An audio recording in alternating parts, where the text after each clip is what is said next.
Hello दोस्तों, आज हम पढ़ने वाले हैं अध्याय 3 संविधान निर्माण क्लास 9th सामाजिक विज्ञान राजनीति शास्त्र के जो जितने महत्वपूर्ण एमसीक्यू बनते हैं उसको पढ़ने वाले हैं। पहला प्रश्न देखते हैं, दक्षिण अफ्रीका का लोकतांत्रिक संविधान बनाने में इनमें से कौन सा टकराव सबसे महत्वपूर्ण था? तो ये सबसे महत्वपूर्ण जो टकराव था गोरे अल्पसंख्यक और अश्वेत बहुसंख्यकों के बीच का, यानी कि रंगभेदी सबसे ज़्यादा महत्वपूर्ण टकराव रहा। आगे बात करते हैं, लोकतांत्रिक संविधान में इनमें से कौन सा प्रावधान नहीं रहता? तो इसमें जो प्रावधान नहीं रहता शासन प्रमुख का नाम। आगे है, साउथ अफ्रीका में रंग भेद कब खत्म हुआ? तो ये हुआ था 26 अप्रैल 1994 में।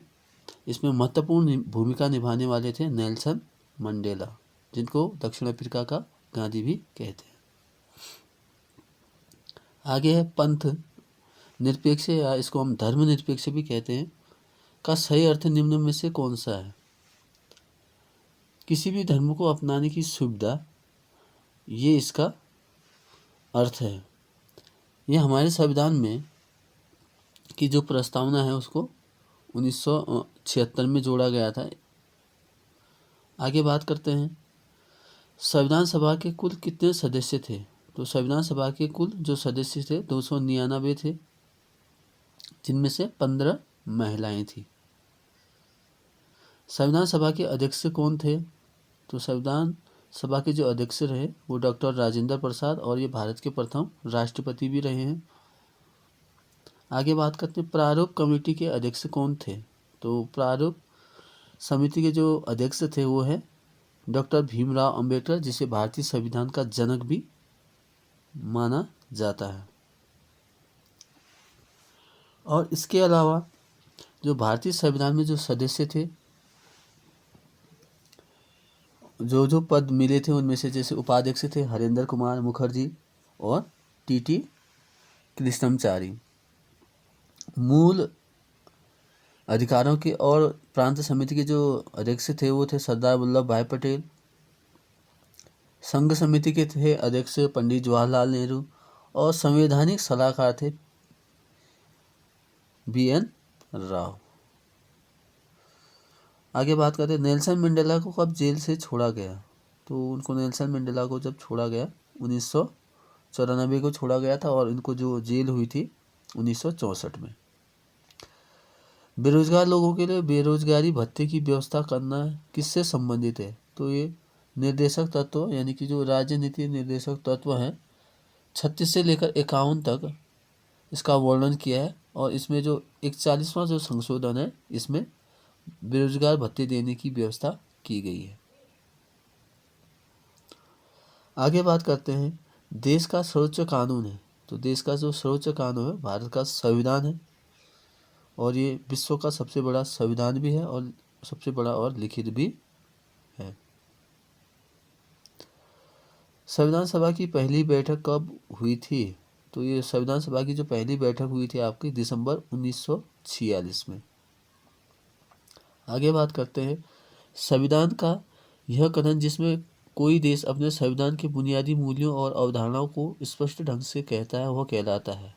तो यह है प्रस्तावना, या इसको हम उद्देशिका भी कहते हैं, जिसमें लिखा होगा किताब NCERT की किताबों में फ्रंट पेज में लिखा रहता है अधिकांश किताबों में, हम भारत के लोग भारत को एक संपूर्ण प्रभुत्व संपन्न समाजवादी पंथ निरपेक्ष लोकतंत्रात्मक गणराज्य बनाने के लिए तथा उसके समस्त नागरिकों को सामाजिक आर्थिक राजनीतिक न्याय विचार अभिव्यक्ति विश्वास और धर्म और उपासना की स्वतंत्रता प्रतिष्ठा और अवसर की समानता प्राप्त करने के लिए हम सब उनमें से व्यक्ति की गरिमा और राष्ट्र की एकता अखंडता और सुनिश्चित करने वाली बंधुता बढ़ाने के लिए दृढ़ संकल्प होकर अपनी इस संविधान सभा में आज तारीख 26 नवंबर 1949 को इस संविधान को अंगीकृत और अधिनियमित और आत्मसमर्पित करते हैं।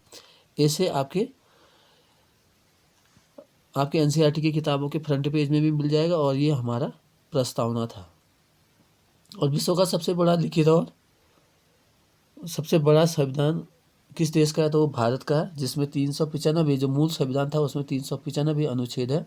वर्तमान में बात करें तो 470 संविधान से भी अधिक 470 अनुच्छेद से भी अधिक है।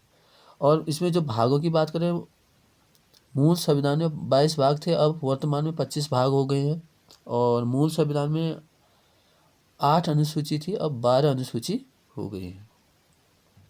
आगे बात करते हैं, भारत के संविधान की व्याख्या का अधिकार है तो सर्वोच्च न्यायालय और उच्च न्यायालयों को। तो जो सर्वोच्च न्यायालय जिसको हम सुप्रीम कोर्ट या एससी बोलते हैं, और उच्च न्यायालय जिसको हाई कोर्ट। आगे बात करते हैं, किस देश को 1980 में अल्पसंख्यक गोरों के शासन से मुक्ति मिली थी? तो ये है दक्षिण अफ्रीका। यानी कि इसमें सबसे महत्वपूर्ण भूमिका जो निभाई गई थी वो नेल्सन मंडेला द्वारा, जिनको भारत रत्न भी दिया गया और इनको दक्षिण अफ्रीका का गांधी भी कहते हैं। किसी भी बंदी बनाए गए व्यक्ति को कितने समय के भीतर मजिस्ट्रेट के सामने प्रस्तुत करना आवश्यक है? तो ये संविधान उपचारों के अधिकारों के अंतर्गत आता है, जो हमारे मौलिक अधिकार दिए गए हैं। तो ये 24 घंटे, यानी यह 24 घंटे के अंदर इसको जिला मजिस्ट्रेट के सामने प्रस्तुत करना पड़ता है। अगर महिला आरोपी हो तो उसको रात 8 बजे के बाद उसको गिरफ्तार भी नहीं किया जा सकता। तो ये सारा हमारे संविधान में उल्लेख है। आगे बात करते हैं, स्वतंत्र भारत का संविधान कब लागू हुआ? दो चीज़ें, एक तो अंगीकार होगा, एक लागू। या तो लागू की बात आएगी तो 26 जनवरी 1950 को, अगर अंगीकृत बोलेंगे तो 26 नवंबर 1949 को। उद्देश्य प्रस्ताव किसके द्वारा दिया गया था? ये पंडित जवाहरलाल नेहरू। ये अभी हम पहले भी बता चुके हैं उद्देश्य प्रस्ताव क्या है। आगे है, सरकार किसी भी धर्म का पक्ष नहीं लेगी, यह संविधान का कौन सा निर्देशित मूल्य है? ये तो धर्मनिरपेक्ष। तो धर्मनिरपेक्षता के बारे में बताया भी, इसको जो हमारी प्रस्तावना में जोड़ा गया था 1976 में। किस वर्ष भारतीय संविधान की प्रस्तावना में धर्मनिरपेक्ष को शब्द को जोड़ा गया? ये है 1976 में। ये 42वें संशोधन के बाद जोड़ा गया। तो आज के ये महत्वपूर्ण एमसीक्यू थे। अब अगले वीडियो में हम अगले पार्ट के जो महत्वपूर्ण एमसीक्यू बनते हैं उसको लेकर आएंगे।